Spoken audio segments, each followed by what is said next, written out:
All right, guys, well, welcome back to another video. So today what we're going to be doing is an oil change, 09 to 14 TL SH all-wheel drive 3.7. I got the higher mileage one, 120,000 kilometers plus. I have 230,000 kilometers, the 5W20, just OEM recommendation fluid. And then I got the Mobile 1 oil filter. I do recommend OEM oil filter, but they didn't have any where I went and got that. So I was like, screw it, I'll just get Mobile 1. Fram was like half the price of this filter. I figured, getting Mobile 1, can't go wrong with that. So it's definitely mobile or mobile. I'm saying mobile, it's probably mobile. So all you got to do is literally just, there's a middle part in there, like a metal piece, jack it up. And it's easier if you turn the steering wheel to the right. I'm going to put the e-brake on. I'm going to go chalk the back wheels.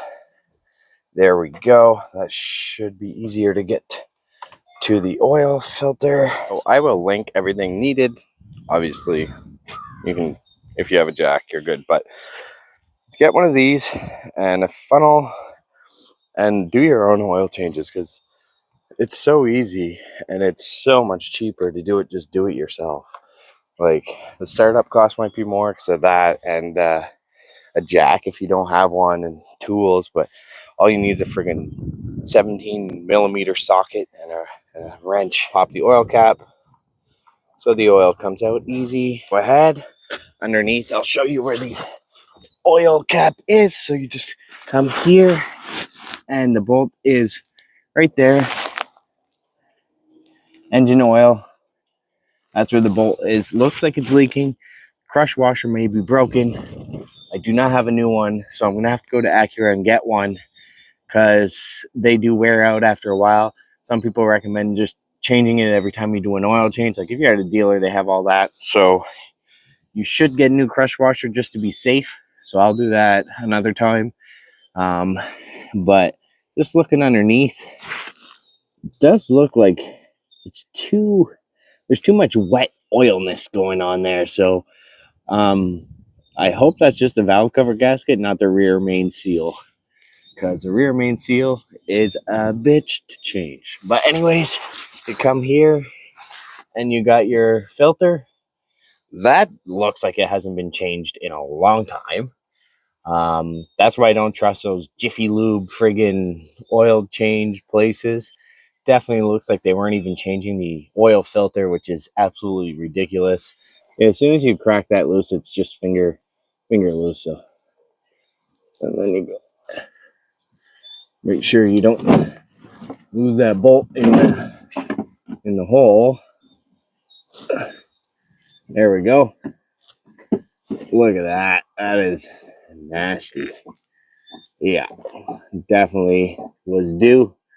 That is why I do not wait for the recommended oil change, because that is way too black for my liking.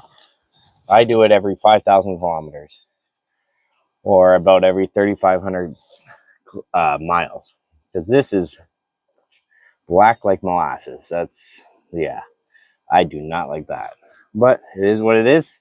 It's mine now. I will be doing oil changes more often for sure. Surprisingly enough, this was actually really loose already. Like, I can already turn it. I don't know if it's our weather, but that just seems like a very old filter. Anyways, once that's loose, you just go ahead and take it off. I'm gonna wait for that. Actually, no, this is big enough. You can actually catch both oil drips here. So go ahead and remove that. There we go. I'll let that drip for a bit, and then we'll clean all this off. Put the I'm gonna pre-fill the oil filter.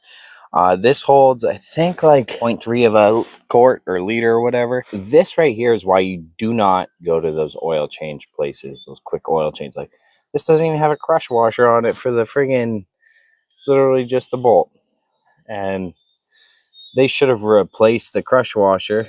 I'm pretty sure it has a crush washer. I mean, unless I'm having a brain fart, but no wonder it's leaking. So I'm definitely just going to put this on, go get a washer. it just sucks because the oil's gonna come out when I friggin' try to put the crush washer on, but my car's all jacked up now and in the middle of the drive, like blocking my driveway, so I had no choice. It is what it is. Go ahead and tighten that. All right, so I did put a bit of oil in there. I actually put what I thought was a decent amount, but it actually went pretty far. It's probably about a quarter full, so good enough for me. I'm making a friggin' mess doing that, so I did rub a little bit of oil around the ring there, because if you fill it up too much when you go to put it on, also it's gonna spill because the way that's angled. Okay, so you get your filter on there, you tighten it nice and snug, and yeah, that's my left hand, so it's tight enough.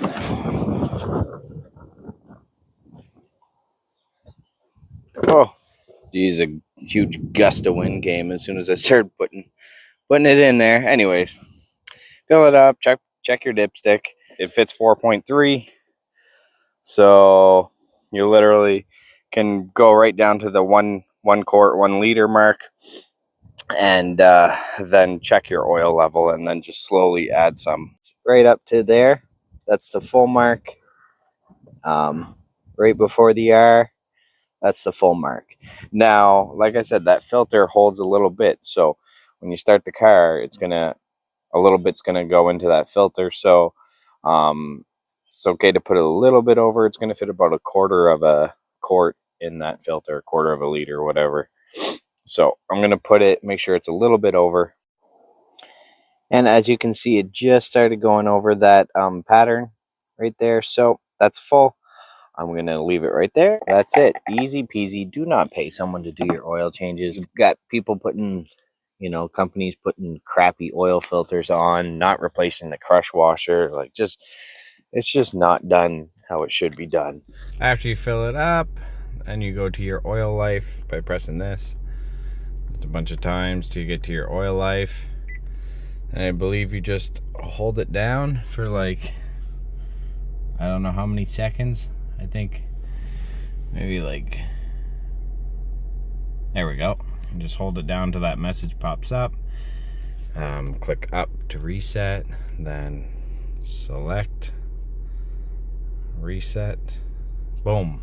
There we go. Fresh oil change. Transmission fluid's good, so I'm really happy about that. So now, let the fun begin. Actually, first, my next order of business is these friggin' valve cover gaskets, but I think they'll hold up fine for a couple draggy pulls, guys. So stay tuned, and hope you guys enjoyed the video. Like I said, I'm going to link everything in the description below, so if you need to just buy everything from home, you can. So stay tuned. We're going to be whitening out that aluminum color piece here. I'm going to try to buff out those marks there. I'm going to be replacing the fog light because that broke. That's actually pretty common apparently. Rocks must fly and hit them, so we're going to be replacing those, so stay tuned for that. And then, yeah, should be fun. I got to get these rims cleaned up. I do want aftermarket rims, but I just don't have the funds for that, so we'll see how this car does. So far, so good. The first video got some views. I just got to get this rust fixed. That's horrible. I don't want to make videos with a rusty car. So stay tuned. Lots more to come. Thanks for watching, and I'll see you next time. Bye. Even when you feel low, you can still go. Even when you feel slow, you can still go. Even when there's no hope, you can still go. I never answer to no, man, I still go.